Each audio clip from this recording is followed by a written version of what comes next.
Futebol das Arábias, o podcast semanal onde falamos do futebol brasileiro com Leonardo Mataruna e do futebol português com Pedro Correia, passando pela Arabian Gulf League diretamente do Dubai.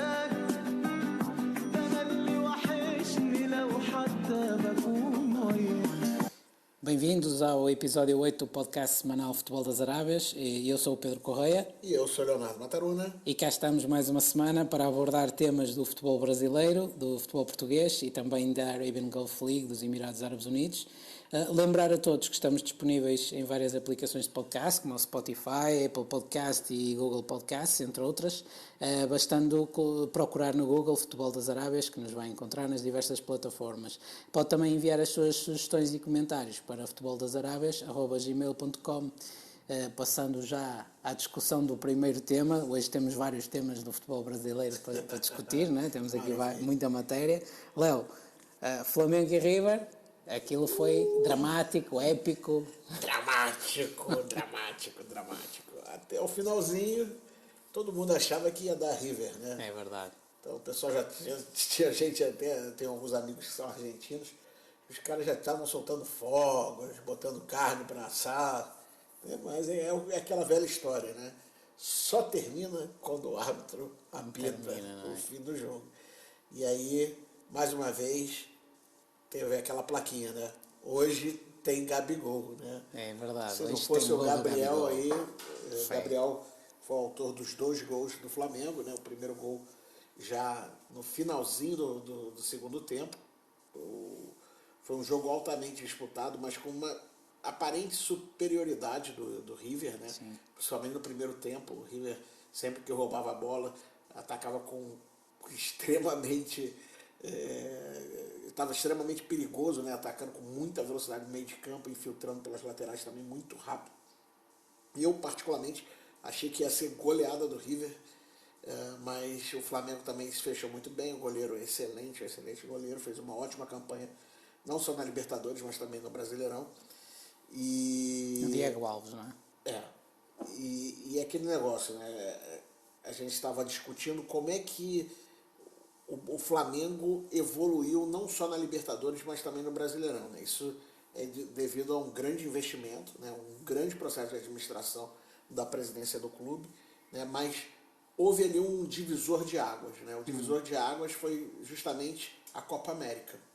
Né? Antes da Copa América de futebol, o Flamengo estava mal, né? E aí já falando do brasileiro, né? Primeiro falando do brasileiro, estava em 9º lugar no brasileiro, não tinha perspectiva nenhuma de chegar à liderança, mas a Copa América deu ali um break, né? Uma parada de... O treinador nessa altura era o Abel Braga, que também é muito conhecido em Portugal, teve uma passagem por Portugal há muitos anos esta parte, mas é um treinador histórico. Aliás, Abel Braga, que também foi treinador e campeão aqui na Arabian Gulf League com o Jazira também. Bom saber. E o Abel é um técnico que tem a torcida do Flamengo tem um apreço muito grande por ele, né? É uma figura simpática. Exatamente. Eu acho que é uma figura simpática. E tem história no clube, né? Já tem outras vitórias e tal, mas não estava fazendo uma boa campanha. Sim. E aí acabou rodando, né? O Flamengo ficou 3 jogos sem um técnico oficial, conseguiu até 2 vitórias, mas não tinha ainda aquela identidade, até que veio Jesus. Né? Jesus salvou. E Jesus salvou junto com o João de Deus. Né? Mas isso é importante, né? Mostrar que, assim, quando o time entrou no Brasileiro, tinha ainda uma certa dívida, mas ao longo da competição foi se pagando essa dívida e o clube, já nessa altura da Copa América, estava zerado de dívidas, o que permitiu com que houvessem algumas contratações. Ok. Portanto, não é só a entrada do novo treinador, a entrada também de jogadores. Exatamente. Com o o Jorge Pablo Jesus, Mário, o Gerson, o Rafinha, que jogava já há 14 anos na Europa, né, decidiu retornar.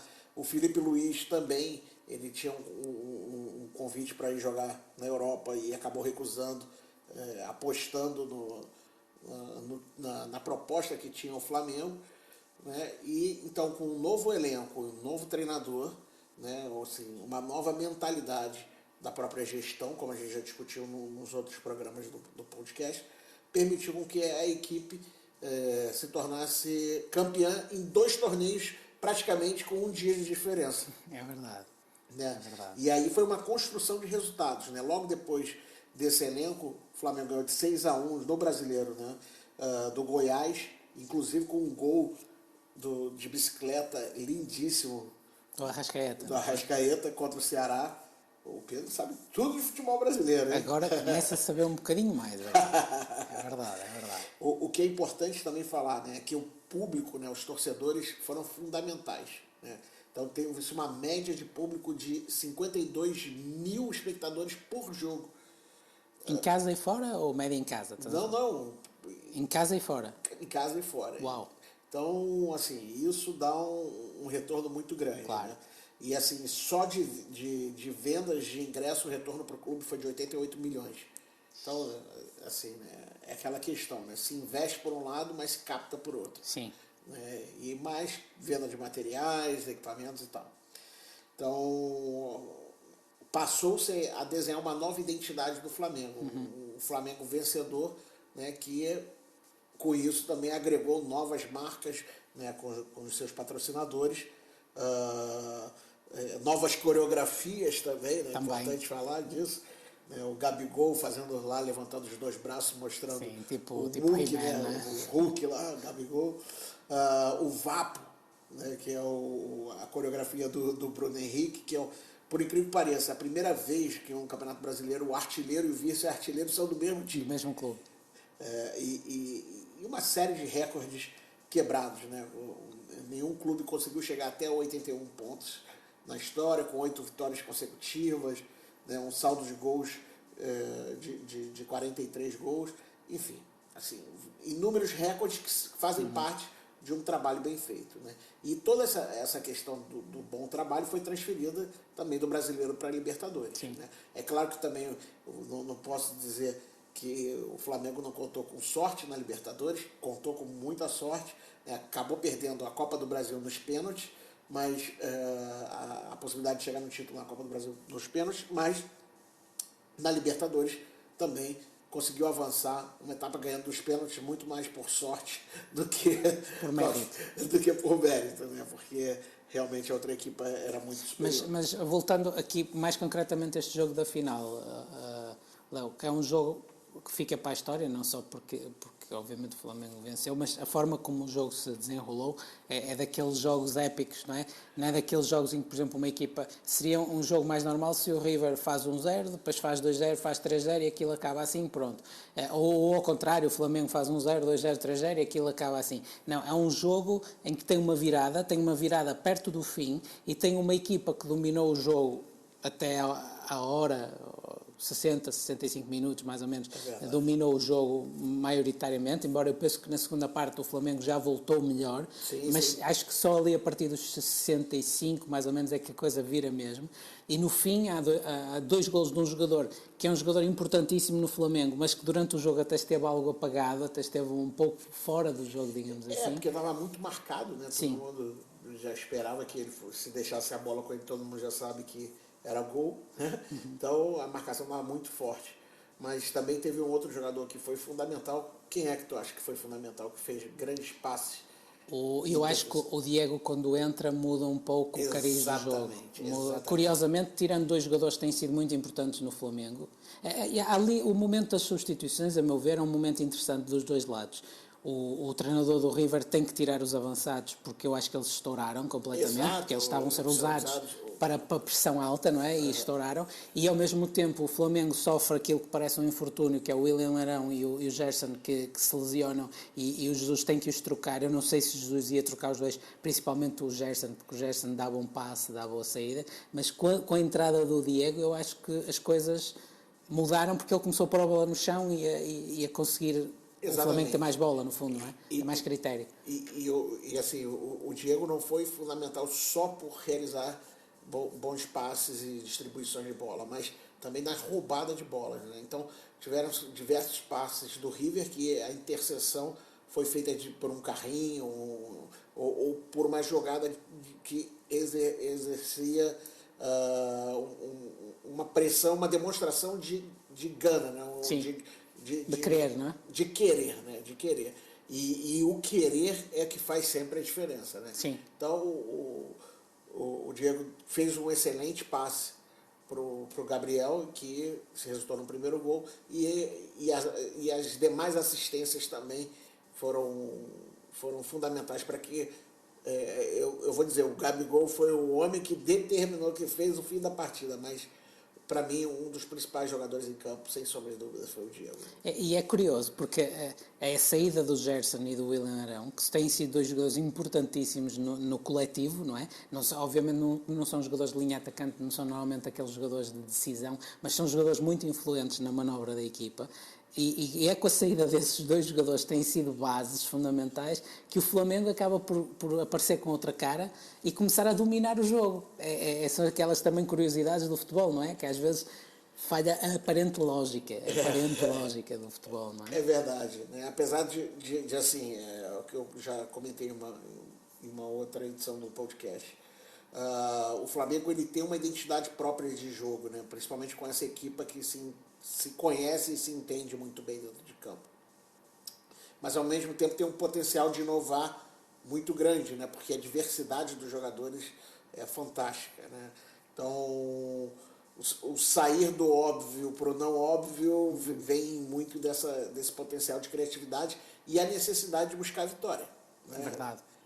Se talvez tivesse que segurar um resultado ali, as coisas fossem... Acho que foi muito também a vitória da criatividade contra a raça, a intensidade, porque o River é uma equipa que, no meu ver, também tem qualidade, não é que não tem jogadores com qualidade, mas é uma equipa que é mais compacta, é mais intensa, enquanto conseguiu levar o jogo para a dimensão física, de facto criou muitos problemas ao Flamengo, mas acho que o Flamengo também a dada altura, talvez também porque o River começou um pouco a quebrar fisicamente e a não conseguir fazer a mesma coisa que estava a conseguir desde o início, o Flamengo começou a variar mais, começou até a própria variação do jogo, porque, por exemplo, um jogador do Flamengo tinha a bola e caía logo um jogador do River em cima e estavam um ou dois mais ali na contenção e fazia muita dificuldade, dava muita dificuldade aos jogadores do Flamengo para evoluírem naquela zona ali. Quando o Flamengo começou a conseguir virar mais depressa o jogo para o outro lado, isto acontecia muitas vezes até do próprio Filipe Luís para o Rafinha. Então, isso que eu ia comentar exatamente agora, né? Assim, essa inversão de jogo acabou de uma certa maneira quebrando o River, porque iam correr, não é? Exatamente, para tentar bloquear eles tiveram que correr mais, e aí é aquele negócio, o carro se tu acelera muito, ele esquenta e quebra, né? Por mais que ele seja novinho, pode quebrar também, né? E estava muito calor, não estava no jogo. Quente, nós não estávamos lá, infelizmente, mas percebia-se, não é? Eu não estava lá fisicamente. Fisicamente, não é? Apesar de é importante falar, eu não sou Flamengo, mas naquele dia eu fui o Flamengo. Eu também não sou Flamengo. No Brasil eu até costumo simpatizar com o Vasco, mas agora com o Jesus lá, obviamente, apoio o Flamengo. Faz com que a gente tome no meu caso, tomou-se uma identidade brasileira, né? Sim. E era isso que eu te queria perguntar há pouco, Léo. Tu achas que esta vitória na Libertadores e a forma como tudo isto está a acontecer com o Flamengo, que pode ter algum impacto profundo naquilo que é o futebol brasileiro neste momento, a nível local, a nível... Sem sombra de dúvida, muda, né, a configuração um pouco do que vai ter que ser o investimento para o próximo ano nos clubes, né? Então os clubes vão ter que arrumar algum tipo de recurso extra para fazer boas contratações ou então fazer o que a gente já falou anteriormente, né? Fazer com que os jogadores júniores acabem subindo mais cedo para as divisões profissionais, para tentar não equiparar, mas para tentar criar um pouco mais de dificuldade para o Flamengo, porque essa equipe está, infelizmente ou felizmente, está jogando redondinho, né? Então... Outro homem ali que me pareceu, até eu já tinha ouvido falar sobre ele, mas depois vi entrevistas dele no pós-jogo, tive dificuldade em adormecer a seguir um jogo daqueles, tive que estar acordado até às 4 da manhã aqui de Dubai, foi complicado no dia a seguir ir trabalhar, mas faz parte. Portanto, estive a ver o pós-jogo também. E há um senhor que dá uma entrevista para o Benjamin Beck da Fox Sports Brasil, que é um senhor chamado Marcos Braz, que é o gerente do futebol do Flamengo. E ele, pelos vistos, até é português de origem, está no Brasil há muito tempo e vem muitas vezes a Portugal. Pelos vistos, ele também é a pessoa responsável por ter levado o Jesus para o Flamengo, e gostei muito da entrevista, não só do conteúdo da entrevista dele, mas também da forma calma como ele falou. O Benja, como é conhecido o Benjamin no Brasil, até estava um pouco nervoso pela forma calma como ele estava a falar após uma vitória daquelas, um jogo daqueles, mas a verdade é que achei uma pessoa muito lúcida, muito conhecedora, muito segura daquilo que estava a dizer e do que estava a fazer. Pode uma pessoa como esta fazer escola no Brasil e ter gente a seguir um pouco mais estas pisadas? Sem sombra de dúvidas, né? É o que a gente fala aqui. No Brasil existem diversas escolas, né, diversas possibilidades de trabalho e formação, mas toda vez que se tem um modelo diferente, né, assim como a proposta que o próprio Jesus trouxe de trabalho, faz com que a gente, no Brasil, pare para abrir a cabeça de que não existe apenas a corrente da escola brasileira, né? Mas existem outras correntes que também funcionam no futebol brasileiro. E funciona muito bem, né? Uhum. Como o caso de Jesus. Algumas pessoas, né, citam que ele é um pouco maluco, né? Desculpe o termo, mas é isso.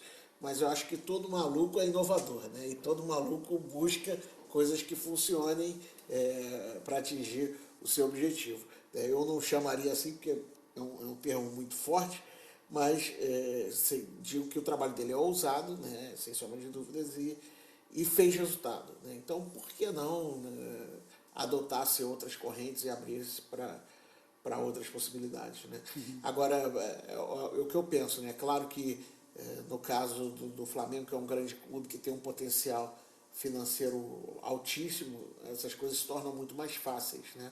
Mas os clubes menores também poderiam buscar outras escolas, outras referências, uhum, né? Claro que com custo menor, mas para tentar... adaptar à realidade. Exatamente. Variar o trabalho adaptando à realidade de cada uma das equipas, né? Sim, porque, entretanto, o Santos chega ao segundo lugar, com um orçamento muito menor, também com um treinador estrangeiro, e isto neste momento no Brasil há uma grande polémica, uma grande controvérsia acerca dos treinadores estrangeiros e dos treinadores brasileiros. Há ali uma certa rivalidade, aparentemente, mas eu ia-te dizer, o Santos chega ao segundo lugar. O Santos também é um histórico de São Paulo, é o clube do Pelé, mas com recursos muito, muito inferiores ao Flamengo, ao próprio Palmeiras, uhum, segundo entendo. Como é que tu vês esta situação do Santos, que é um clube que também em termos de formação é importante no Brasil, não é? O Santos é um clube de altíssima referência na formação de jovens atletas, né?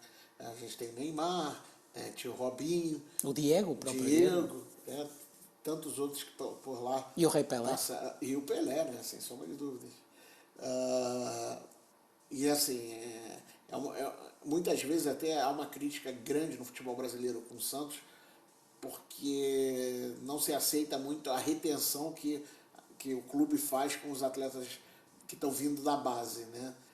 Acham que não, o clube poderia vender mais rapidamente para o exterior e fazer mais dinheiro, né? Mas não, isso é uma identidade do clube, de revelar o talento, lapidar esse talento e fazer com que ele seja conhecido no futebol nacional, para depois negociar com o estrangeiro.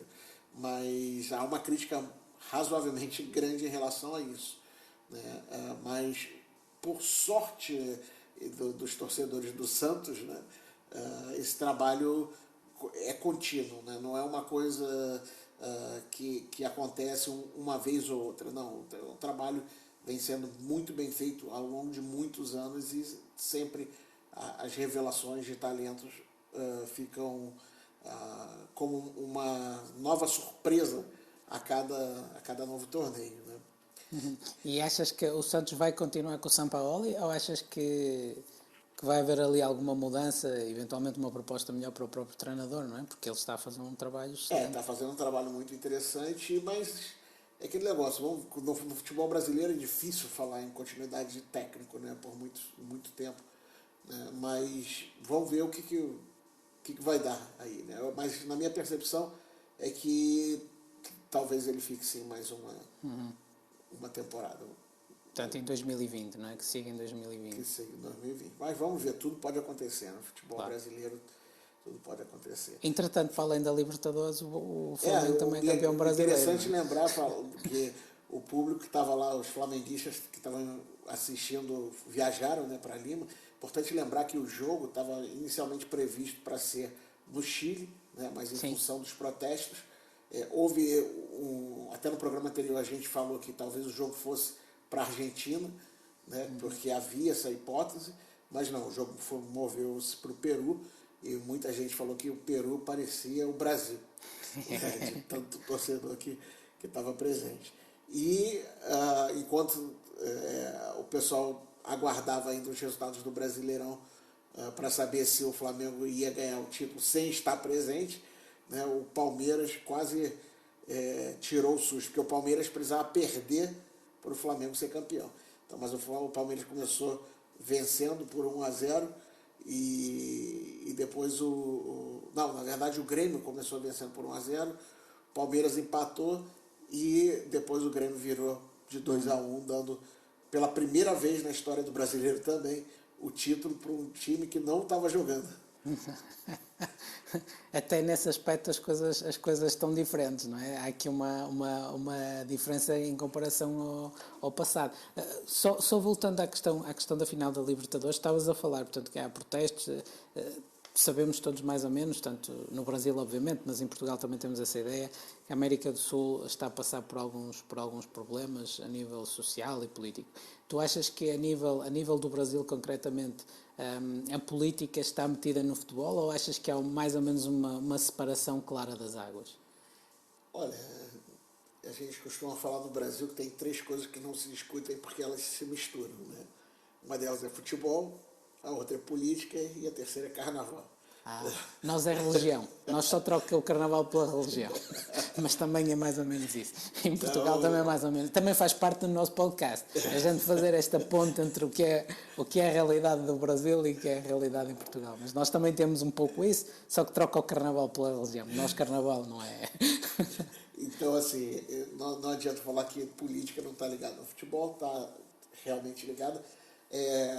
A gente costuma ver, né, sempre o presidente da República, né, não o atual, mas sempre a imagem do presidente da República, né, com os seus relativos times, né, na época do presidente Lula, o Corinthians, né, e toda a emoção que se tinha em função do clube, né. Agora o atual presidente com o Palmeiras, né, mas ao mesmo tempo... Não há presidentes dos clubes do Rio, só há presidentes dos clubes de São Paulo. Mas ao mesmo tempo não, isso que é uma coisa bacana, né? Quando o Grêmio ganhou agora o último jogo no Brasileiro, o presidente ligou para o Renato Gaúcho e deu os parabéns pro Renato, né? E aí ele falou assim, fiquei surpreso porque eu não esperava, né? E o mesmo provavelmente vai ser feito, ou foi feito, com o Flamengo, mas ainda não foi divulgado, né? Claro, também, até inclusive é uma conquista internacional, não é? Portanto, aí há coisas que eu considero que até são normais, não é? Uma coisa interessante assim, foi o deslocamento do clube, do ônibus, né, do autocarro do clube. Se és ônibus em Portugal ninguém entende. É verdade. A maioria não entende. O autocarro saiu da Gávea, né, lá do clube, e foi até o aeroporto, sendo escoltado por uma multidão de torcedores, né? Sim. E assim, que não paravam de cantar freneticamente. Viram-se nas imagens na internet e é impressionante aquilo. É um mar de gente. E aí chegando no aeroporto, até derrubaram a cerca do aeroporto, colocando em risco, né, a questão da chegada de aviões e tudo. Mas foi uma das festas mais bonitas que já se viu no futebol brasileiro nos últimos anos. Teve um impacto social muito grande a vitória do Flamengo. Muito grande, né? Porque o Flamengo ele é tido, ele não é só um time do clube, um clube do Rio de Janeiro, né? Ele é um time de todo o país. Nacional. Né? É muito comum você chegar no Nordeste e perguntar, e aí, tu torce para onde? Torce para o Ceará? Não, torço para o Flamengo. O Flamengo não é daqui. Né? Então existe essa dimensão nacional para o Flamengo, essa comoção também existe para o Corinthians e para os Mas como é que isso apareceu, Léo? Pronto, por exemplo, o Santos era o clube do Rei Pelé, é normal. O Flamengo teve o Zico, eu sei, em 81. É por causa dessas conquistas que o sem povo sombra de dúvida, brasileiro é tão... da conquista de 81, Ok. né, da Libertadores da América e do Campeonato Mundial de 81. Que, por sinal, a final da Libertadores foi jogada também no dia 23 de novembro. É verdade, é verdade. E aí o pessoal agora, né, tem os matemáticos, os místicos, né? Não vou dizer nem os matemáticos, não, são os E já místicos. agora, outro clube, isto para quem nos ouve em Portugal, principalmente quem nos ouve no Brasil, já estará mais identificado com isto. Outro clube enorme no Brasil é o Corinthians, também tem a ver com aquela fase do Dr. Sócrates e da democracia corintiana, também foi através daí que o Corinthians se projetou como um clube enorme, digamos assim, porque o Brasil tem vários clubes grandes, mas principalmente Flamengo e Corinthians, pelo menos a percepção que eu tenho, são clubes enormes mesmo, são clubes... E o próprio São Paulo, né, quando o São Paulo chegou nas duas finais, né, do Mundial de Clubes, Em 90, não foi? Também foi com o Tele Santana, não foi? Foi com o Telê. Né, fez com que o clube tivesse uma projeção muito maior. Né? Mas os clubes sempre do eixo Rio-São Paulo tiveram essa dimensão de expressão de torcida aumentada em função dos patrocinadores, dos grandes nomes que lá jogam e também porque os veículos de comunicação no Brasil são centralizados nessas duas cidades, né? A Rede Globo no Rio de Janeiro, o SBT em São Paulo, né? E as demais emissoras também ficam no eixo Rio-São Paulo. Então faz com que a visibilidade do futebol carioca e paulista seja muito maior, né? Apesar de... Fora desses eixo, assim, clubes grandes, Atlético Mineiro, Cruzeiro, Grêmio, Internacional, é isto mais ou menos. Exatamente, exatamente. E aí no Nordeste tem os outros, né? O Ceará, o Fortaleza, né? Que são os times das capitais, o Bahia, né? Mas o Vitória da Bahia. Também é uma rivalidade grande entre o Bahia e o Vitória da Bahia, o Grêmio com o Internacional, o Atlético Mineiro com o Cruzeiro, não é? Portanto, cada estado tem ali dois clubes enormes. Dois clubes, e isso faz parte do desenvolvimento do futebol estadual no Brasil, né? E a gente já conversou isso em relação a patrocínio, né? Então, geralmente uma equipa, sim. Né, lembra? Uma equipa que tem um patrocínio de um banco, o banco tende a patrocinar a outra equipa também, porque senão os torcedores vão lá e fecham as contas e mais. A mesma coisa para marcas de cerveja. Léo, e eles, entre eles também têm o campeonato da rivalidade, ou seja, imagina, é como em Portugal, há o campeonato nacional, há o que fica em primeiro, mas imagina que o primeiro nem é o Sporting nem é o Benfica. Depois o Benfica ou o Sporting querem ficar acima do outro. Portanto, há dois campeonatos dentro do campeonato. No Brasil também é assim, as rivais também se tentam anular um ao outro e marcar um ao outro. Sim, é igual, exatamente o mesmo padrão, né? O que se hoje tem feito no Brasil, houve uma diminuição muito brusca em relação ao número de competições, né? Porque os times jogavam muitas vezes durante a semana e nem sempre os atletas aguentavam um ciclo, né, de treinamento, ou quando se tinha um elenco maior, não se tinha uma qualidade tão boa do elenco. Então, a questão também do torcedor, você não consegue botar o torcedor todo dia no estádio. Né? Então é outro fator que pesa bastante. E essa redução, por mais que tenha ocorrido, existem aí os campeonatos estaduais, as copas locais. Mas era isso que eu também te ia perguntar. Achas que, em algum caso, o campeonato estadual, a importância de vencer o campeonato estadual é superior a vencer o campeonato brasileirão? Não, o Brasileirão é o mais importante. É o mais importante. Sabes que nós em Portugal não temos estaduais, é sempre campeonato nacional a época toda. Temos Taça da Liga e Taça de Portugal, mas... Tem algum campeonato, seja campeonato regional, campeonato região? Tem, mas é a nível de divisões muito inferiores. Temos os campeonatos distritais, não é? Mas isso é só... portanto, é a última base, é o último patamar do futebol português.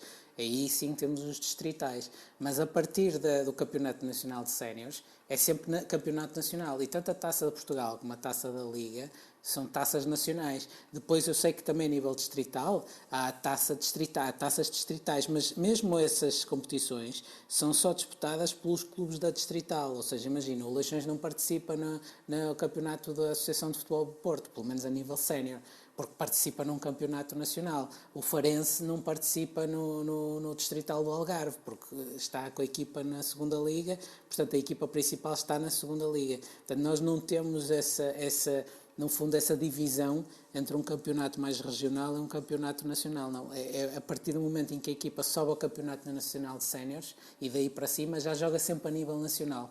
Nunca joga a nível regional, pelo menos só contida aquela região, percebes? Portanto, temos essa... É diferente, mas é interessante perceber, perceber as diferenças. Tomara que um dia a gente tenha uma taça Portugal-Brasil, né, que possa misturar aí as equipas. Uma taça amizade. Uma taça Pedro Alves Cabral. Olha aí. Por exemplo. Fica a dica aí para os cartolas. Os cartolas, os dirigentes. Os dirigentes. Sabes que a gente agora em Portugal vai começar a ser fácil as pessoas perceberem, porque está a haver tanta cobertura àquilo que se está a passar no Brasil. E curiosamente também no Brasil começa a haver muita cobertura daquilo que é a realidade de Portugal. E então eu acho que os dois lados vão começar a perceber melhor o que cada um está a falar. A entender melhor. A entender melhor, exatamente. Perceber não, entender. Então, tomara que esse entendimento aí só facilite não só a comunicação, mas também a relação entre os clubes, né? Porque isso pode ser um caminho também para se reduzir os custos, né? As transferências de jogadores, que é altíssimo e às vezes viabiliza aí com que clubes pequenos possam ter oportunidade de dar chance a talentos de clubes menores, né? Digo isso na relação, né, Portugal-Brasil e inverso, né? Também, por que não abrir o mercado brasileiro para jogadores iniciantes portugueses, né? E por falar ainda do Campeonato Brasileiro, muita gente falou, pô, agora acabou, né, com a vitória do Flamengo, mas e os outros jogos, como é que ficaram, né? Pois é. Então vale falar aí que o Goiás venceu o Bahia por 4-3, também por virada. Agora todas as partidas, segundo um grande amigo que é comentarista também de futebol, não vou citar o nome porque ele não me autorizou, mas ele disse assim, pô, agora realmente perdeu a graça, né? Porque a disputa do título agora é a disputa do segundo lugar. Sim, mas ainda tem o acesso à Libertadores, não é? E o acesso e o rebaixamento, a fuga ao rebaixamento. Não é? Por falar em rebaixamento, agora o Fluminense está com 35 pontos, corre ainda risco de ser rebaixado, CSA com 29 pontos, Chapecoense com 28 pontos e o Avaí, que já foi para a Série B, já não tem mais como voltar, né? Ainda como resultados do final de semana, tivemos Atlético Paranaense 1, Atlético Mineiro 0, Botafogo 1, Corinthians 0 e Ceará 1, São Paulo 1. Né? Então, fechando o campeonato com 4 rodadas de antecedência, o Flamengo acumulou 81 pontos e se tornou campeão brasileiro de 2019. E ainda pode bater o recorde de mais pontos corridos, pode não é? Bater todos os recordes, gol, pontos corridos, vitórias consecutivas. 100 derrotas consecutivas, não é? Invicto consecutivamente, portanto... Enfim, muitos números. Jesus, é casa para dizer Jesus. Ai, Jesus. Haja coração, haja coração. Léo, ainda uma referência ao Sub-17, não é? Aos parabéns. Só deu o Brasil nesses últimos dias, né? O Brasil ganhou do México de virada de 2-1, também foi um jogo que o Brasil acabou iniciando perdendo, um gol de Gonzalez, e parecia que o México também ia levar essa, né? Mas depois de sofrer um pênalti, o Brasil conseguiu empatar e fechou com um gol de Lázaro já no finalzinho do jogo, garantindo aí o troféu, e foi muito bom ganhar em casa, né? Então, isso mostra aí a nova geração se destacando, o legado da Copa do Mundo de 2014 sendo utilizado, né, que foram os estádios, as equipas de ação profissional, né, que eu digo, os profissionais que foram formados em 2014 para atuarem, atuaram também na organização da Copa Sub-17, né? Porque muita gente fala assim, o legado é só os estádios, né? O legado é só físico, né? Esse é um legado duro, o legado tangível, mas o legado intangível é esse, são os conhecimentos que foram gerados, a questão do sentimento de pertencimento, né? De saber que teve-se uma Copa, essa Copa pertenceu ao meu país, e agora o meu país está novamente organizando uma outra Copa. Ainda que sub-17, mas continua a ser um torneio importante, porque é o futuro, são os craques do futuro, claro. Então, quando se fala em legado, ainda é uma coisa muito pouco debatida, mas é importante registrar que a Copa de 2014 não deixou apenas dívidas para o país, mas deixou um legado muito positivo que muitas vezes não é abordado.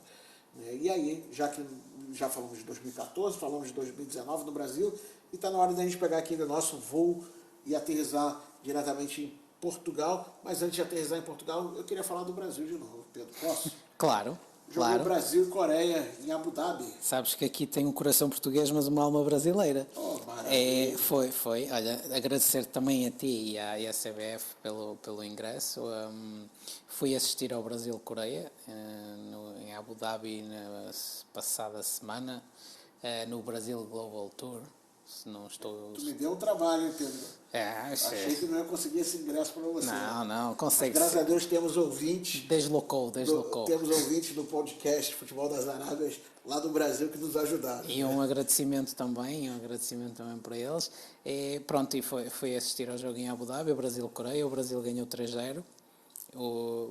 Vinha de um jogo menos conseguido com a Argentina. Na minha opinião, o Brasil já jogou a um bom nível com a Coreia. Também a vantagem da Coreia é jogar aberto, uma equipa que não se fechou muito, que procurou disputar o jogo. Gostei de ver o Brasil. O nome da partida, quem foi para você?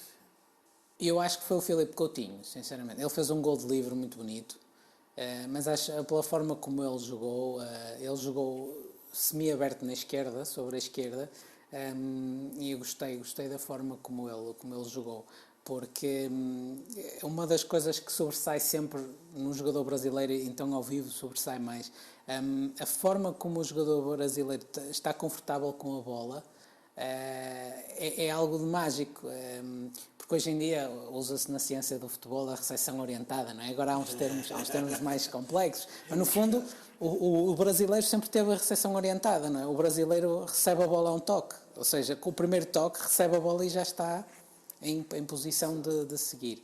E isso ao vivo ainda se consegue ver melhor, a facilidade com que o jogador brasileiro tem no toque de bola, e que continua lá.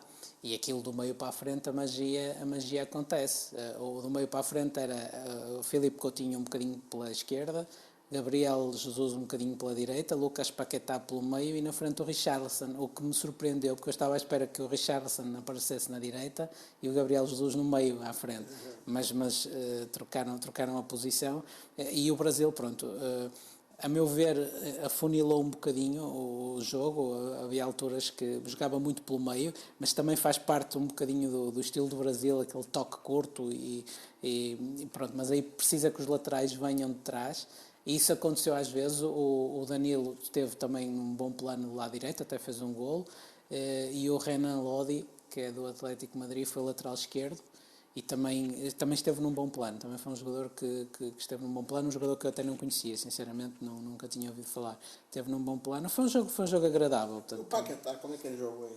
O Paquetá fez o gol, portanto inaugurou o marcador. Eu achei um bocadinho lento. Muito habilidoso, com muita habilidade, muita qualidade. Tem um futebol muito bonito. Achei um bocadinho lento, principalmente pegando naquilo e transportando para a realidade europeia. Mas é um jogador claramente muito talentoso, mas lá está, um bocadinho lento, não só na dinâmica do jogo, também um pouco a pensar. Agora, não sei se o jogador está no melhor da sua performance, não sei. Agora, o Filipe Coutinho esteve muito bem, o Richarlison também numa posição que eu não estava à espera, mas também esteve bem, fez bem o papel dele. O Gabriel Jesus, muitas vezes até com alguns toques interessantes do lado aberto, do lado direito, também fez um bom jogo. Acho que no geral foi um bom jogo para o Brasil. Acho que foi um jogo bastante mais bem conseguido que o jogo com a Argentina. Não foi um jogo deslumbrante, não é? Não foi um jogo deslumbrante, mas o Brasil venceu e venceu bem, sem dúvida. Vou te fazer uma pergunta de prova, que às vezes tu gosta de me perguntar umas coisas que eu fico sem saber Joga o que aí. responder. Talento, quem foi o homem da Coreia no jogo? Foi o Son. Isso é fácil. Mas também era o único jogador. Fez jogadas. Era o único jogador que eu te sabia dizer o nome. Era. Não sei o nome dos outros jogadores. Até porque são todos parecidos. É Kwon, Swon. Mas o Son, portanto, do Tottenham, o número 7 do Tottenham, fez jogadas a brasileiro. Sim. Fez jogadas, é um jogador com muito talento, e que vai para cima, assume muito o jogo. Ele assume, né? Chama a responsabilidade para cima. O jogador coreano normalmente é rápido, é intenso. Os jogadores coreanos muito rápidos. Aliás, a Coreia estava a defender muito junto e relativamente longe na maior parte do tempo, tanto quando podiam, longe da área, portanto subiam um bocadinho para perto do meio campo, porque todos os jogadores são muito rápidos, eles têm jogadores muito rápidos e estavam a tentar fazer com que o Brasil não tivesse espaço para jogar por dentro e tentasse lançar em profundidade, onde à partida, como eles têm jogadores muito rápidos, iam conseguir chegar primeiro. Mas não são jogadores criativos.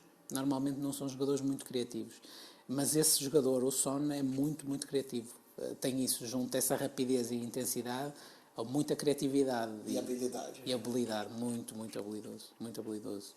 Então agora vamos diretamente aterrissar lá em Portugal, falar da Taça Portugal.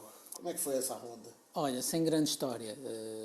Para a tristeza minha, o Leixões caiu, o Santa Clara em casa, 4-1, foi um jogo atípico, eu não tive a oportunidade de ver, infelizmente, mas foi um jogo, parece-me que foi um jogo atípico em termos de resultado, pelo menos. Mas pronto, também o objetivo principal é o campeonato. De resto, o Porto e o Benfica passaram, e o Braga também, como era esperado, o Porto com facilidade, o Braga com alguma dificuldade, 1-0 ao Gil Vicente, o Benfica com muita dificuldade perante uma equipa do Campeonato Nacional de Séniores, 2-1 ao Vizela. O Sporting já tinha sido eliminado na ronda anterior, entretanto o Alverca, que eliminou o Sporting, também caiu com o Rio Ave. Portanto, não há muito aí a ressalvar. Aquilo que há agora a ressalvar mais é que se qualificaram, se não estou em erro, 5 equipas do Campeonato Nacional de Séniores para esta próxima rodada, o que também, se não estou em erro, é um recorde na competição. Portanto, nunca 5 equipas do terceiro escalão, neste caso, do futebol português, chegaram tão longe ao mesmo tempo a esta rodada. Por falar nisso, agora uma pergunta para ti. Sabes qual foi a equipa do terceiro escalão que chegou mais longe na Taça de Portugal? Leixões? Exatamente. Olha aí. Finalista vencido contra o Sporting em 2001, 2002, mas na altura estávamos no terceiro escalão no Campeonato Nacional de Séniores e fomos até à final da Taça de Portugal. Foi épico. Aqui há uns anos o Caldas, que também estava na segunda divisão, também chegou, mas chegou só às meias finais. E agora temos 5 equipas nesta fase, portanto, eventualmente poderemos ter uma equipa ou duas a chegar muito longe na competição. Pronto, mas não houve também muito mais história para além disso. Deixa-me só em relação a fazer-te a pergunta relativamente à Arabian Gulf Cup, passando já para os Emirados, porque sei que esta semana voltamos a ter a Arabian Gulf Cup e gostava de te perguntar pelos resultados. Olha, rapaz, a Arabian Gulf Cup, esse final de semana teve jogos duros. Duros não só em campo, mas também duros de se ver. Duros de se ver porque muitos jogadores estão sendo testados. Né? Sim. Então é importante lembrar que essa Copa para os clubes ela serve como um momento para ver quem são os reservas e os novos talentos também que podem ser utilizados na Arabian Gulf League. Sim. Né? E isso faz com que muitas vezes a qualidade, né, dos confrontos caia e haja uma competitividade um pouco maior. Né?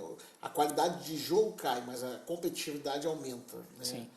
Então, o jogo que eu fiz foi ao Shebab El Ahly versus Kofakan, 0-0. Né? O jogo chegou ainda a ter um gol um gol por parte do Shebab El Ahly, que foi anulado por impedimento. Né? Fora de jogo. Opa, fora de jogo. Mas que gerou uma grande discussão. Né? E até ia te fazer uma pergunta agora. Teve muito problema com o VAR nesse final de semana? Teve porquê? Porque não há VAR nesta competição. Exatamente. Só na Arabian Gulf League. Mas houve aí um jogo, segundo ouvi falar, ainda não consegui investigar a coisa em profundidade, mas houve aí um jogo em que, pelos vistos, houve uma espécie de VAR sem haver VAR. São aquelas coisas inusitadas que às vezes acontecem.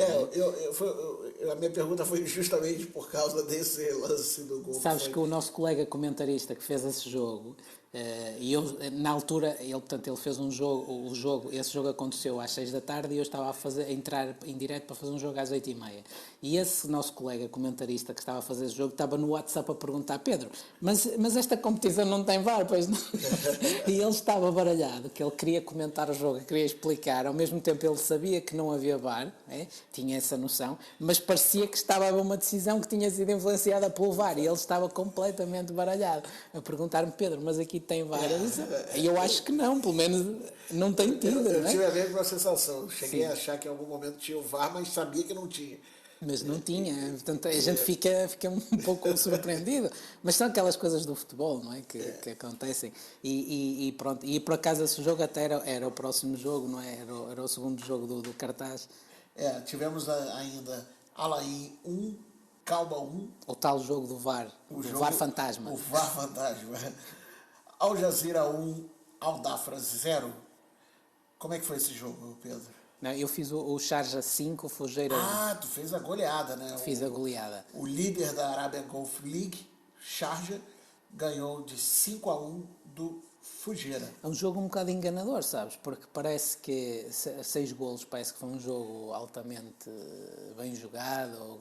Não foi por aí fora. O Sharjah jogou com o meio campo titular, não é?